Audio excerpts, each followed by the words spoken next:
कोई अगड़ी जाति को हो, पिछड़ी जाति को, इससे क्या लेना देना है। तेजस्वी यादव जी, माननीय तेजस्वी यादव जी को भी जेड प्लस सुरक्षा मुहैया कराया गया था, डिप्टी सीएम थे तो वो भी बुलेट प्रूफ गाड़ियों में घूमते थे, तो वो क्या अगड़ी जाति के थे। ये सब अगड़ी पिछड़ी हमको नहीं लगता है सुरक्षा में दिया जाता है। उनके परिवार को ही मिला हुआ है, सबको मिला हुआ है। उनके यहाँ भी सुरक्षा का दुरुपयोग भी वो लोग करते हैं। देखिए, हर व्यक्ति की स्वतंत्रता होती है। श्याम रजक जी को घुटन महसूस हो रहा था।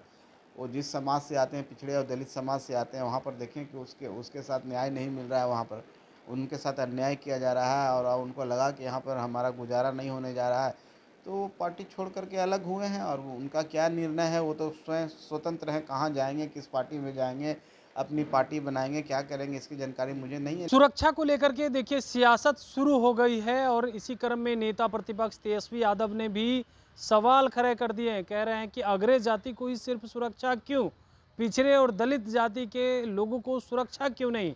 वहीं श्याम रजक ने आरजेडी छोड़ दिया है।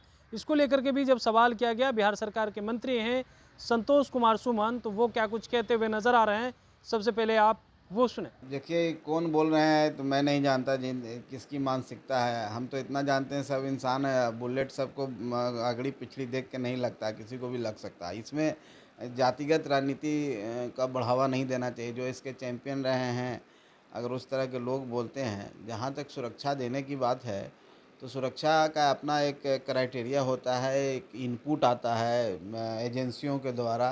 किन्हीं के ऊपर ऐसा लगता है कि खतरा है, किसी कारण से थ्रेट है, तो राज्य सरकार उसको अनुशंसा करती है, सुरक्षा देती है। उस अनुशंसा के आलोक में राज्य सरकार सुरक्षा देती है। ये मामला ही कुछ अलग है। इस पर हमको नहीं लगता है कोई राजनीति करनी चाहिए। और पहले भी हर कोई को सुरक्षा मिला है, ज़रूरत पड़ने पर मिलता है, ज़रूरत पड़ने के हिसाब से हटा दिया जाता है। मुकेश सहनी जी को मिला था, हटा दिया गया। वैसे बहुत सारे लोग हैं जिनको मिलता है, हटाया जाता है, फिर मिल जाता है।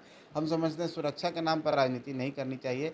ये नितांत इंटरनल मामला है और एजेंसियों के इनपुट पर मिलता है। किसी के कहने से और किसी के ना कहने से ऐसा नहीं होता है। कोई लोग ऐसा भ्रम फैलाने की कोशिश कर रहे हैं, तो उनको इस बात से सबक लेना चाहिए कि सुरक्षा किसी एजेंसी के इनपुट पर मिलता है और वो प्योर उसके थ्रेट के हिसाब पर डिपेंड करता है, किस तरह का थ्रेट है। उसी हिसाब से सुरक्षा का मानक जो होता है वो प्रदान किया जाता है। लेकिन वो तो तेजस्वी यादव तो कह रहे हैं कि सिर्फ अगड़ी जाति को मिला है, पिछड़ी जाति को क्यों नहीं मिला। श्रवण कुमार हैं, जमा खान है, रत्नेश सदा हैं, ये लोग भी तो हैं। इन लोगों को जयंत राज को नहीं मिला है। अब देखिए, जिसके सुरक्षा के लिए उन मैंने बोला ना कि अगर मान लीजिए कि किन्हीं को थ्रेट है किसी तरह से, और कोई एजेंसी के द्वारा बताया जाता है सरकार को कि इनको पर थ्रेट, उनको सुरक्षा मिलता है। संयोग से कोई अगड़ी जाति को हो, पिछड़ी जाति को, इससे क्या लेना देना है। तेजस्वी यादव जी, माननीय तेजस्वी यादव जी को भी जेड प्लस सुरक्षा मुहैया कराया गया था, डिप्टी सीएम थे तो वो भी बुलेट प्रूफ गाड़ियों में घूमते थे, तो वो क्या अगड़ी जाति के थे। ये सब अगड़ी पिछड़ी हमको नहीं लगता है सुरक्षा में दिया जाता है। उनके परिवार को ही मिला हुआ है, सबको मिला हुआ है। उनके यहाँ भी सुरक्षा का दुरुपयोग भी वो लोग करते हैं। तो सुरक्षा यहाँ पर अशोक चौधरी जी को भी मिला हुआ है, इसमें अगड़ी पिछड़ी कहाँ है। सुरक्षा मुझे भी मिला है, तो इसमें अगड़ी पिछड़ी कहाँ है। तो ये सब बात मैंने भ्रम फैलाने की बात है और ऐसी कोई बात नहीं। बिहार में अपराध बढ़ गया, इससे साबित होता है। वो लोग कह रहे हैं कि मंत्रियों को और सांसद को सुरक्षा दी जा रही है। तो उनको तो सुरक्षा नहीं लेनी चाहिए। तेजस्वी यादव जी को तो खुद सुरक्षा नहीं लेनी चाहिए। अगर डिप्टी सीएम रह करके जेड प्लस सुरक्षा ले करके और बुलेट प्रूफ गाड़ियों में घूम रहे थे, तो वो थे तो अपराध कितना बढ़ा हुआ था। तो इसका मतलब है कि अगर वो कहते हैं कि मंत्री और विधायक को सुरक्षा नहीं मिलना चाहिए, तो उनको उस समय सुरक्षा नहीं लेनी चाहिए। क्यों जेड प्लस सुरक्षा लेकर के बुलेट प्रूफ गाड़ी में, तुम करो तो सही और हम करें तो गलत। ये दो तरह का क्राइटेरिया और मानदंड नहीं चलेगा। वो पहले अपने गृहमान में झांक के देखें, तब किसी के ऊपर इस तरह आरोप लगाएं। एक सवाल और है कि श्याम रजक उनकी पार्टी को छोड़कर चले गए हैं, कैसे देख रहे हैं। देखिए, हर व्यक्ति की स्वतंत्रता होती है। श्याम रजक जी को घुटन महसूस हो रहा था।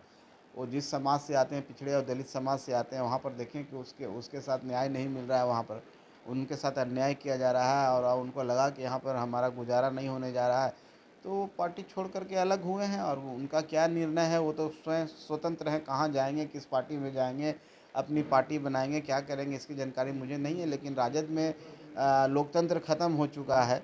सामाजिक न्याय का वो नारा देते हैं, वो है नहीं। क्योंकि एक पिछड़ा व्यक्ति एक ज़माने का नहीं, उस समय लालू जी के उस समय साथी रहे हैं जब लालू जी शुरुआती दौर में थे। राम और श्याम की जोड़ी कहा जाती थी और राम श्याम आज दोनों उनके पास से चले गए हैं।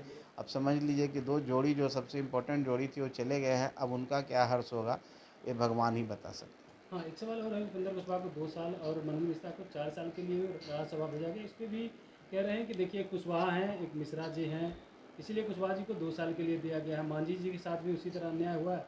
चिराग पासवान को 5 सीट दे दिए और मांझी जी को 1 सीट मिला। अरे इतना ही उन शुभचिंतक थे तो हम भी तो उनके साथ लड़े थे। विधानसभा में उनसे हम सीट मांग रहे थे, एक भी सीट देने को तैयार नहीं थे। मांझी जी के प्रति और हमारे समाज के प्रति उनको इतना ही चिंता है, दलितों के प्रति तो 20 की कहानी मैं कहता हूँ। हम लोग तो उनसे मिलने के लिए तरसते थे। वो अपने हम मिलना है तो हमारे प्रदेश अध्यक्ष से मिलें, इस तरह की बातें वहाँ से आती थी। तो ये बातें नहीं करें, इससे कहीं कुछ होने वाला नहीं है। इसी तरह से बात करके भ्रम फैलाने का काम करते हैं। जनता 25 में उनको जवाब देगी और वो जीरो पर आउट होंगे और हम लोग अपार बहुमत से चुनाव जीतेंगे। तो आपने सुना, उनका कहना है कि देखिए नेता प्रतिपक्ष तेजस्वी यादव जो है वो अगड़ी पिछड़ी करने लगे हैं, फिर से जो है जाति की राजनीति करने लगे हैं। सुरक्षा जिसको ज़रूरत होगी उसी को न मिलेगी। वहीं श्याम रजक को लेकर के कह रहे हैं कि देखिए उन्हें उचित सम्मान नहीं मिल रहा था, यहाँ तक कि 2020 के विधानसभा चुनाव में हम उनके साथ थे तो वो तो हम लोगों को भी इज्जत नहीं दे रहे थे, लेकिन अब उन्हें याद आ रही है अगरा और पिछड़ा, वो अगरा पिछड़ा करके जो है जाति में बांटना चाह रहे हैं। वहीं पे जिस तरीका से चिराग पासवान को लेकर के भी सवाल किया गया, उपेंद्र कुशवाहा को लेकर के भी जब सवाल किया गया तो वो जो है खूब बरसते हुए नजर आ रहे हैं। कमलेश कुमार, लाइव बिहार, पटना।